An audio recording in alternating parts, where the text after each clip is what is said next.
കില്ലാടികളെ നമ്മുടെ മാരാറട്ടൻ പൊളിച്ചടിക്ക് കൈ കൊടുത്തു എന്ന് പറഞ്ഞാൽ പറയാം. പൊളിച്ചടിക്ക് കൈ കൊടുത്തു. ആളുടെ നമ്മൾ മുമ്പത്തെ ഒരു വീഡിയോ കണ്ടില്ല, നമുക്കത് റിയാക്ട് ചെയ്യാൻ പറ്റിയില്ല, നമുക്ക് അതിന്റെ ഒരു ക്രിറ്റിസൈസ് ചെയ്യാൻ പറ്റിയില്ല. ഇല്ലാട്ടില്ല എന്താ സംഭവം ചോദിച്ചു കഴിഞ്ഞാൽ ഞാൻ പുറത്തായിരുന്നില്ല, ഞാൻ എന്താണ് ഇപ്പോൾ വീഡിയോ എത്തിയത്. അപ്പോൾ നോക്കുമ്പോൾ ഇപ്പോഴൊരു വീഡിയോ ഇട്ടിരിക്കണോ എന്താ ചോദിച്ചു കഴിഞ്ഞാൽ ഏകദേശം കുറച്ച് സമയങ്ങളായി കള്ളം വിളിച്ചു പറഞ്ഞു പെട്ടുപോയ മുഖ്യൻ. ആൾ മുമ്പത്തെ വീഡിയോയിലും പറഞ്ഞില്ലടല്ല, അതിൽ ഞാൻ കണ്ടിട്ടുണ്ടായിരുന്നു. എന്താ വെച്ചാൽ കുട്ടുങ്ങും മുഖ്യ, നിങ്ങൾ കുട്ടുങ്ങും ഞാൻ കുട്ടിക്കും. ഞാൻ എൻ്റെ കയ്യിലല്ല സംഭവം കണക്കുകളും തെളിവുകളൊക്കെ നോക്കുമ്പോൾ കുട്ടുങ്ങും എന്നാണ് നമുക്ക് തോന്നുന്നത്. ഇപ്പൊ അഖിലേട്ടൻ നമ്മളെ വീഡിയോ കണ്ട സമയത്താണ് നമുക്ക് തോന്നിയത്. അപ്പൊ ഇതിൽ പറയുന്നത് വെച്ചാൽ എന്നിട്ട് അഖിലേട്ടൻ ആ വീഡിയോയ്ക്ക് ശേഷം അഖിലേട്ടൻ ഫുൾ കണക്കൊന്നും പറഞ്ഞില്ലല്ലോ. അത് പറഞ്ഞാൽ ഇപ്പോൾ KSF എന്താ സംഭവം, ലാപ്പ് എങ്ങനെ കൊടുത്ത് എന്ത് പദ്ധതിയാണെന്നൊന്നും അഖിലേട്ടൻ പറഞ്ഞിട്ടേ ഇല്ല. അഖിലേട്ടൻ എന്നിട്ട് ഈ വീഡിയോയിൽ പറയുന്നുണ്ട് എന്താ വെച്ചാൽ ഇവർ എനിക്കെതിരെ ഒരു വീഡിയോ ആയിട്ട് വരട്ടെ, എന്നിട്ട് ഞാൻ പറയാന്ന് വെച്ചിട്ട്. മനസ്സിലായില്ലോ? ഇപ്പൊ എന്താ വെച്ച് കഴിഞ്ഞാൽ എന്തായാലും അങ്ങനെ ഇപ്പൊ നമ്മളൊരു വീഡിയോ ചെയ്തു, നമ്മൾക്കെതിരെ ഓപ്പോസിറ്റ് വീഡിയോ ചെയ്യുന്ന ആൾക്കാരുണ്ട്. അപ്പൊ അവർ ആ വീഡിയോ ആയിട്ട് വരട്ടെ, എന്നിട്ട് ഞാൻ ചെയ്യാന്ന് പറഞ്ഞിട്ടാണ് അഖിലേട്ടൻ പറഞ്ഞത്. അപ്പൊ അവർ വരും ചെയ്തിട്ടുണ്ടല്ലോ. ഇപ്പൊ അഖിലേട്ടൻ പറയുന്നുണ്ട് വിദ്യാശ്രീ പദ്ധതി ഏതാണ്, KSF തന്നെ എന്ത് പദ്ധതിയാണ്, എങ്ങനെയാണ് ലാപ്ടോപ്പ് കൊടുത്തത്. ഇപ്പോൾ ഞാൻ ഒരു കാര്യം പറഞ്ഞിട്ടില്ല, ഇപ്പൊ നമ്മൾ ലാപ്ടോപ്പ് കൊടുക്കാന്ന് വെച്ച് കഴിഞ്ഞാൽ ഞങ്ങളുടെ അവിടെ ഈ ലാപ്ടോപ്പും കാര്യങ്ങളൊക്കെ കൊടുത്തിട്ടുണ്ടായിരുന്നു. അപ്പോൾ കുറച്ച് പേര് ഞാൻ ചോദിച്ച സമയത്ത്, ഇപ്പൊ ഞാൻ ഇതിന് പ്രശ്നം അറിയുന്ന സമയത്ത് തന്നെ ഞാൻ കുറച്ച് നമ്മുടെ ലാപ്പ് കിട്ടിയ പിള്ളേരെ ചോദിച്ചിരുന്നു. അപ്പോൾ അവരും പറഞ്ഞു കുറച്ച് പൈസയൊക്കെ അടിച്ചിട്ടുണ്ടായിരുന്നു. എന്താ വെച്ചാൽ നമുക്കിത് സൗജന്യമായിട്ട് കിട്ടിയതല്ല, നമുക്കൊരു കുറച്ചൊരു തിരിച്ചറിയില്ല. അവർ പറയുന്നുണ്ട് എന്താ വെച്ച് കഴിഞ്ഞാൽ അത്ര ലോൺ ഇല്ലാത്തതാണ്, അല്ല അതാണ് ഇൻട്രസ്റ്റ് ഇല്ലാത്തതാണ്, നമുക്ക് കുറച്ച് പൈസ അടച്ചാൽ മതി എന്നൊക്കെ. പക്ഷെ എന്താ സംഭവിച്ചു കഴിഞ്ഞാൽ പൈസ കുറച്ചൊക്കെ കൂടുതൽ അടച്ചിട്ടില്ല. പിന്നെ എന്താ വെച്ച് കഴിഞ്ഞാൽ അഖിലേട്ടൻ പറഞ്ഞ പോലെ തന്നെ ലാപ്പ് കംപ്ലൈന്റ് ആയില്ല. സത്യം പറയല്ലോ, അത് അത്യാവശ്യം പഠിക്കണം എന്ന് പറഞ്ഞു കഴിഞ്ഞാൽ ജസ്റ്റ് ഒരു ഓൺലൈൻ ക്ലാസ് അത്ര തന്നെ, അല്ലാതെ കൂടുതൽ ഫീച്ചേഴ്സ് ഉള്ള ലാപ്പും കാര്യങ്ങളൊന്നും അല്ല. ഒന്നാമത്തെ കാര്യം അത് പറഞ്ഞാൽ പിന്നെ അവർ തന്നത് ആ ഒരു വിലയുടെ അതാണ് ഇല്ലടാ, നമ്മളിപ്പോൾ അടച്ചു നോക്കുമ്പോൾ ഏകദേശം ആ വില എത്തും.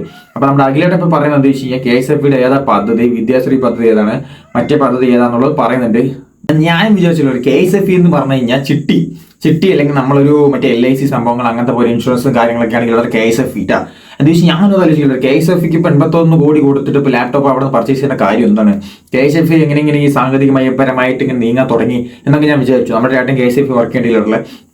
അപ്പൊ ഞാനും അതാ വിചാരിച്ചു. അപ്പൊ ആളെ എൻ്റെ സംസാരിക്കുന്നത് ഇതൊക്കെയാണ് കേട്ടോ, എന്താ വെച്ചാൽ ആടാ നീ മറ്റേ ചിട്ടിയൊക്കെ ചേര് നല്ലതാണ് എന്നൊക്കെ പറഞ്ഞു. അപ്പൊ ഞാനും എന്താ വെച്ചാൽ നിങ്ങൾക്ക് ഇപ്പൊ ചിട്ടി കാര്യങ്ങളൊക്കെ നല്ല തന്നെയാണ്. ഇപ്പൊ ചേർന്ന് കഴിഞ്ഞപ്പോൾ ലൈഫ് ഇൻഷുറൻസ് അല്ലെങ്കിൽ മ്യൂച്വൽ ഫണ്ട് കാര്യങ്ങളൊക്കെ നല്ല തന്നെയാണ്, അതൊക്കെ അങ്ങനെ പോട്ടെ ഇല്ലല്ലേ. പക്ഷെ KSF ഞാൻ അതല്ലെങ്കിൽ KSF ഇപ്പൊ 81 കോടി കൊടുത്തിട്ട് അവിടെ നിന്ന് ലാപ്ടോപ്പ് എടുക്കേണ്ട കാര്യം എന്താണ്, വേറെ കമ്പനികൾ ഉണ്ടല്ലോ. ഇപ്പൊ KSF അങ്ങനത്തെ പരിപാടി തുടങ്ങിയോ? ഞാനത് ആലോചിച്ചില്ല. ആ സമയത്ത് KSF ഇങ്ങനത്തെ പരിപാടി തുടങ്ങിയിട്ടുണ്ടായിരുന്നോ? പിന്നെ ഈ പട്ടികവർഗ്ഗക്കാർക്ക് ലാപ്ടോപ്പിന്റെ കാര്യം അത് ഉള്ളതാണ്. എന്താ ചോദിച്ചു കഴിഞ്ഞാൽ നമ്മുടെ ഫ്രണ്ട്സിനും കാര്യങ്ങളൊക്കെ ലാപ്ടോപ്പ് കിട്ടി, ഇതുപോലെ ഒരു ഫോം എഴുതി കൊടുത്തിട്ട് പഞ്ചായത്തിൽ പോയിട്ടാണ് ഈ ലാപ്ടോപ്പ് കാര്യങ്ങളൊക്കെ കിട്ടിയത്. ഈ ഞാൻ പറഞ്ഞ പോലെ ചിലർ കേടുവന്നു എന്ന് പറഞ്ഞല്ലേ, അത് സത്യം തന്നെയാണ്, വേറെ ഒന്നുമല്ല. എന്താ വെച്ച് കഴിഞ്ഞാൽ ഇതുപോലത്തെ ഒരു തല്ലിപ്പൊളി ലാപ്ടോപ്പിനെ കിട്ടിയത്. കിട്ടിക്കഴിഞ്ഞാൽ അവന്മാർ യൂസ് ചെയ്ത് കഴിഞ്ഞപ്പോഴും അത്യാവശ്യം കഴിയുമ്പോഴേക്കും കുറച്ച് പണിപ്പാളി ഈ സംഭവം പറഞ്ഞ പോലെ നമ്മളെന്താണ് തിരിച്ച് കംപ്ലൈന്റ് ചെയ്യാൻ പറ്റും. ഇപ്പോൾ പഞ്ചായത്തിൽ പോയി കംപ്ലൈന്റ് ചെയ്യാൻ പറ്റില്ല. ഇപ്പോൾ ചെയ്താൽ കൂടി അവർ പറയും ഫ്രീ ആയി കിട്ടിയ സാധനം ഇല്ലടാ, നീ എന്ത് മണ്ടത്തോടെ പറയണമെന്ന് അവരും ചോദിക്കും. ഇപ്പം നമ്മളൊരു പഞ്ചായത്ത് ഒരു കോഴി വാങ്ങിയില്ല, കോഴി ഫ്രീ ആയി കിട്ടി, അതിപ്പോൾ ഇവിടെ വന്നും കൂടി ചത്തു പോയി കഴിഞ്ഞാൽ നമുക്ക് എന്തെങ്കിലും പറയാൻ പറ്റും, ഫ്രീ ആയി കിട്ടിയില്ല, അത്രേ ഉള്ളൂ. സെയിം സാധനം ആണെങ്കിൽ അവിടെ നടന്നത്, കോഴിക്ക് പേരെ ലാപ്ടോപ്പ്, അത്രേ ഉള്ളൂ. അപ്പൊ അഖിൽ മാരാർ പറഞ്ഞത് തന്നെയാണ് ശരി. ഇപ്പോൾ ഞാൻ മാരാർ പറഞ്ഞ പോലെ ഇപ്പൊ ദുരിതാശ്വാസ ഫണ്ടിലേക്ക് എന്തിനു സ്പോൺസർ ചെയ്യണം, ഇപ്പൊ ആള് പറഞ്ഞു സ്പോൺസർ ചെയ്യണമെങ്കിൽ കൂടി അതിന്റെ ഒരു മിതമായ ഒരു കണക്കില്ലേ. ഇപ്പൊ നമ്മള് പ്രളയ സമയത്ത് തന്നെ ഇപ്പൊ ആള് പറഞ്ഞ പോലെ 81 കോടി കൊടുത്തു. അതുകൊണ്ട് മുഖ്യമന്ത്രി പറഞ്ഞു, പ്രസ് മീറ്റ് വന്ന് പറഞ്ഞു 81 കോടി കൊടുത്തത് ഈ കുട്ടികൾക്കുള്ള ലാപ്ടോപ്പ് കൊടുക്കാൻ വേണ്ടിയിട്ടാണ്, ഈ എന്താണ് വിദ്യാശ്രീ എന്ന പദ്ധതി വഴി എന്ന് പറഞ്ഞു. എന്നിട്ട് കുറച്ച് പേർക്ക് ഏകദേശം 10,000 പേർക്ക് അത്ര ലാപ്ടോപ്പ് കിട്ടിയുള്ളൂ, ബാക്കി ലാപ്ടോപ്പൊന്നും സെയിൽ ആയില്ല. അപ്പൊ ഈ KSF കളിച്ചൊരു ഈ സംഭവമാണ് ഇത്, മനസ്സിലായില്ലേ? അതിലെന്താണ് പാവങ്ങളുടെ പൈസ പോയി കിട്ടി, പക്ഷെ പാവങ്ങൾക്ക് ലാപ്ടോപ്പ് കിട്ടിയെന്ന് പറയാൻ ഒരു പക്ഷം വിഭാഗക്കാർക്ക് ലാപ്ടോപ്പ് കിട്ടിയെന്ന് വേണമെങ്കിൽ പറയാം. പക്ഷെ കിട്ടിയ ലാപ്ടോപ്പ് ആണെങ്കിലോ ഉപയോഗശൂന്യമല്ലാത്തൊരു സാധനം. ഉപയോഗശൂന്യം പറഞ്ഞാൽ നമ്മൾ ഉപയോഗിച്ച് കഴിയുമ്പോഴേക്കും അതിന്റെ പണി പാളിക്കഴിഞ്ഞു. അപ്പൊ അഖിലേട്ടൻ പറഞ്ഞ ഇനി നമ്മൾ എന്തുകൊണ്ട് നമ്മളിപ്പോൾ വിശ്വസിച്ച് എങ്ങനെ പൈസ നമ്മൾ കൊടുക്കും, അതന്നെയാണ് ജനങ്ങൾക്കും ഒരു ക്വസ്റ്റ്യൻ മാർക്കായിട്ട് ഇരിക്കുന്നത്. എന്താ വെച്ച് കഴിഞ്ഞാൽ ഒരാൾക്ക് പൈസ കൊടുക്കാന്ന് പറഞ്ഞപ്പോൾ നമ്മൾ ആ ഫണ്ടിലേക്ക് ഡൊണേറ്റ് ചെയ്യാന്ന് പറഞ്ഞാൽ നമ്മളൊന്ന് ആലോചിക്കും, ആ പൈസ അർഹതപ്പെട്ടവർക്ക് എത്തുമോ എന്നൊക്കെ ആലോചിക്കും. എന്താ വെച്ചാൽ ഇതുപോലുള്ള സംഭവങ്ങൾ കൊണ്ടാണ് ഇല്ലാതെ. അതുകൊണ്ടാണ് ഇപ്പോൾ എന്താ വെച്ചാൽ മുമ്പ് ഇതിനെതിരെ ട്രോളും കാര്യങ്ങളൊക്കെ വന്നപ്പോൾ അവർക്കെതിരെ അറസ്റ്റും കാര്യങ്ങളൊക്കെ ഉണ്ടായിരുന്നു എന്ന് ഞാൻ ന്യൂസ് കേട്ടു. ഇപ്പം എന്താ വെച്ചാൽ മുഖ്യമന്ത്രിയുടെ ദുരിതാശ്വാസ ഫണ്ടിലേക്ക് സ്പോൺസർ ചെയ്യുന്നതിനെ കുറിച്ച് ട്രോളും കാര്യങ്ങളൊക്കെ വന്ന സമയത്ത് തന്നെ അവരെ അറസ്റ്റും കാര്യങ്ങളൊക്കെ ചെയ്തു എന്നാണ് പറഞ്ഞത്.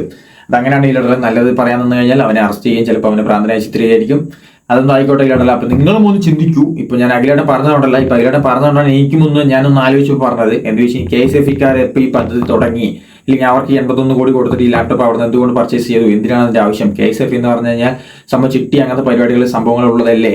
അതിനിപ്പോൾ എനിക്ക് തെറ്റൊന്നും അറിയില്ല. അത് തന്നെയാണ് എൻ്റെ അറിവിൽ അതാണ് ഇല്ലറ KSF എന്ന് പറഞ്ഞാൽ ചിട്ടി ഇങ്ങനത്തെ പൈസയുടെ സംഭവങ്ങളൊക്കെയാണ്. അവിടെ ഇപ്പോൾ ലാപ്ടോപ്പ് കൊടുക്കുന്നുണ്ടോ എന്ന് എനിക്ക് അറിയില്ല. ഇനിയിപ്പോൾ നിങ്ങൾക്ക് ഇനി അങ്ങനെയാണെങ്കിൽ ഇല്ലറ നിങ്ങൾക്ക് ലാപ്ടോപ്പ് ആണെങ്കിൽ KSF പോവാം, വിലക്കുറവിൽ കിട്ടും. അത് എനിക്ക് പറയാനുള്ള ഇല്ലറ. ഇപ്പം നിങ്ങളൊന്ന് ആലോചിച്ചാൽ മതി, നിങ്ങൾക്ക് ആലോചിച്ച് കിട്ടും. അഖിലേട്ടൻ പറഞ്ഞാൽ ശരി, ഞാൻ അഖിലേട്ടനോട് 100% യോജിക്കുന്നു ഇല്ലറ.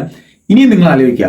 ഇനിയിപ്പോൾ ഇത് നമ്മൾ പറഞ്ഞത് തെറ്റാണ്, ഇനിയിപ്പോൾ അഖിലേട്ടൻ പറഞ്ഞത് തെറ്റാണ് വെച്ച് കഴിഞ്ഞാൽ നിങ്ങളൊന്ന് ആലോചിക്കുക ഇല്ലറ. നിങ്ങൾക്ക് അത്ര ഉണ്ട് വെച്ച് നിങ്ങൾ എന്താണെന്ന് വെച്ച് ചെയ്യുക, അതേ പറയാനുള്ളൂ. അപ്പോൾ അത്രേ ഉള്ളൂ.